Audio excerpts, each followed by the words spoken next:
हार भी बर्दाश्त कर सकता हूँ। अरे अरे अरे, सेठ लोगों से तो मैं अक्सर खुद जानबूझ के हार जाता हूं। धांधली का तो सवाल ही पैदा नहीं होता।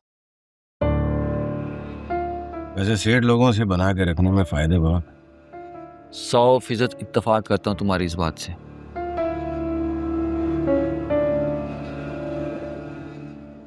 वैसे चाचू, अगर तुम मुझसे जानबूझकर हारोगे तो उसका एक इनाम भी दूंगा।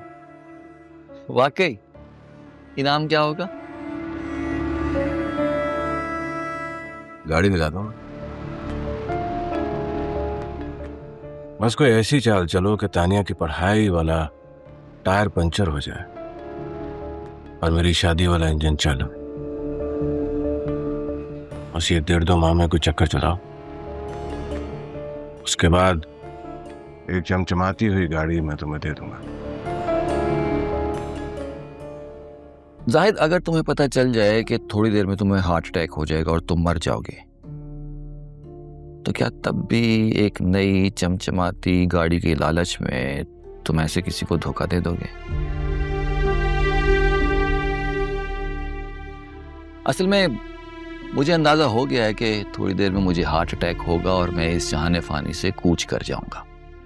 अगर मुझे जरा सा भी पता हो कि गुनाह करने के बाद मौत से पहले मुझे तौबा की मोहलत मिल जाएगी, तो मैं जरूर तुम्हारे लिए गुनाह कर लेता।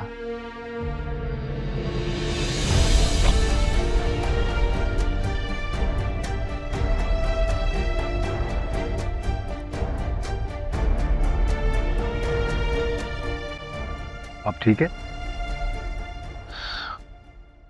चेस खेलना आता है? जी। बैठो।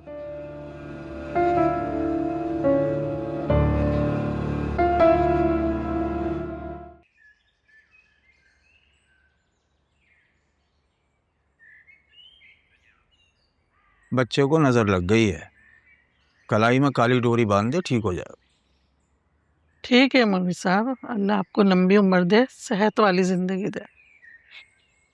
आपकी दुआएं इमाम साहब को नहीं लगेंगी। आपकी दुआओं में असर होता तो आपके अपने बच्चे को ना लग जाती, इमाम साहब से दम ही ना कराना पड़ता।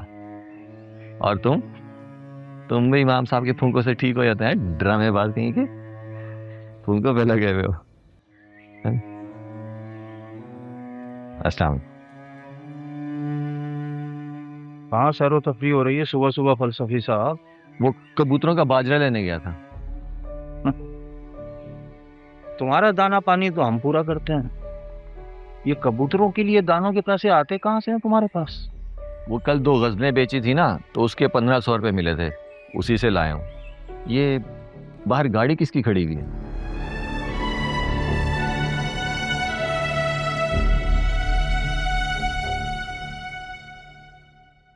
संभल।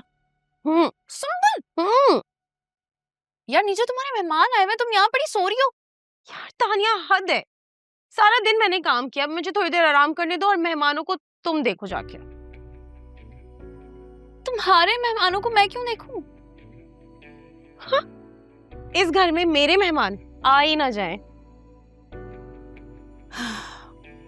सास और ससुर आए तुम्हारे होने वाले, तो ऐसे बोलो ना, उमैर भी तो होंगे वहां पर। यार मुझे नहीं पता वो कहाँ है इस वक्त, शायद बाहर गया हुआ है, लेकिन तुम्हारे लिए मैंने चाय बना दी है, लेकर तुम चली जाना। शायद अम्मी के कमरे में बैठे होंगे वो लोग। ओके? हाँ ठीक है, देख लेती हूँ मैं।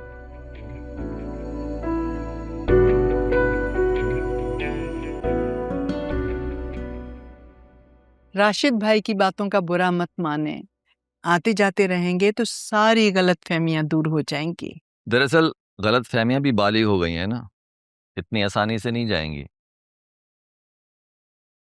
हाँ, तो 16 साल के बाद तो बलूगत की उम्र शुरू हो जाती है ना। अस्सलाम वालेकुम। वालेकुम अस्सलाम। अस्सलाम वालेकुम। वालेकुम अस्सलाम। कैसी हो बेटा तुम? मैं बिल्कुल ठीक हूँ। माशाल्लाह। तुम ठीक तो हो ना तानिया? जी जी अल्हम्दुलिल्लाह। कब से शुरू हो रही हैं तुम्हारी क्लासेस? जी कल से। माशाल्लाह।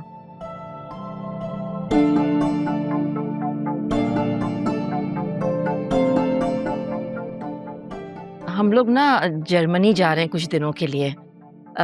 मैं अपनी बेटी को कुछ देने के लिए लाई हूँ। यहाँ आओ बेटी। नहीं सुंबल तुम नहीं। तानिया तुम आओ बेटा इधर।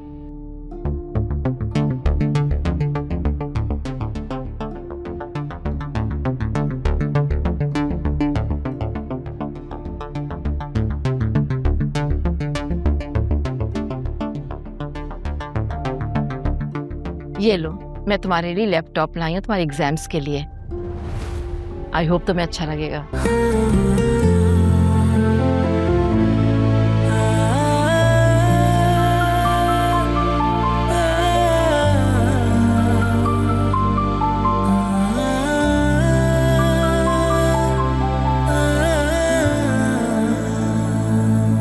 सपने मेरे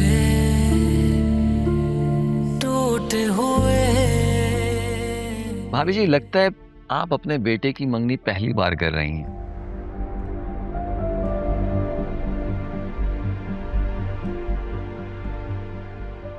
आपको नहीं लगता अपनी होने वाली बहू के हाथ में भी आपको कुछ रखना चाहिए था ऐसे ही?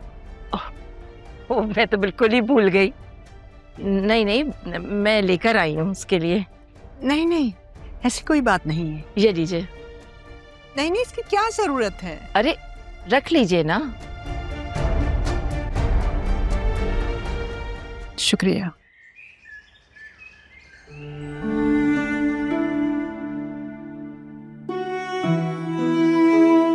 सुंबुल, क्या कर रही हो? ये देखो, तुम्हारे लिए फायजा चच्ची पैसे देकर गई हैं। चलो अब मुंह मत बनाओ। मुझे नहीं चाहिए, तुम रख लो। सुंबुल, इसमें इतना गुस्सा करने वाली क्या बात है? वो मेरी भी खुश लगती हैं और मेरे एडमिशन की खुशी। तुम्हारी एडमिशन की खुशी सबको ही है ना। तुम्हारे एडमिशन की खुशी में तुम्हें नई टेक्नोलॉजी वाला लैपटॉप, और मेरी खुशी में तो मेरा मंगेतर तक शामिल नहीं होता। और मेरे लिए ये नोट, वो भी भूलने के बाद, नहीं चाहिए मुझे। देखो, ऐसा कुछ भी नहीं है। उन्हें अपनी गलती का एहसास है, वो सॉरी करके गई हैं और इसीलिए वो पैसे भी देके गई हैं, तो चुप करके रख लो। मुझे इस वक्त तंग मत करो, तुम जाओ। बेटा ले लो ना, बड़ों की बातों का बुरा नहीं मानते।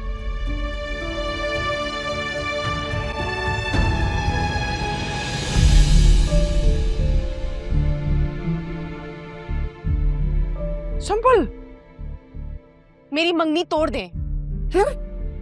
हाँ ना, तानिया की करवा दे।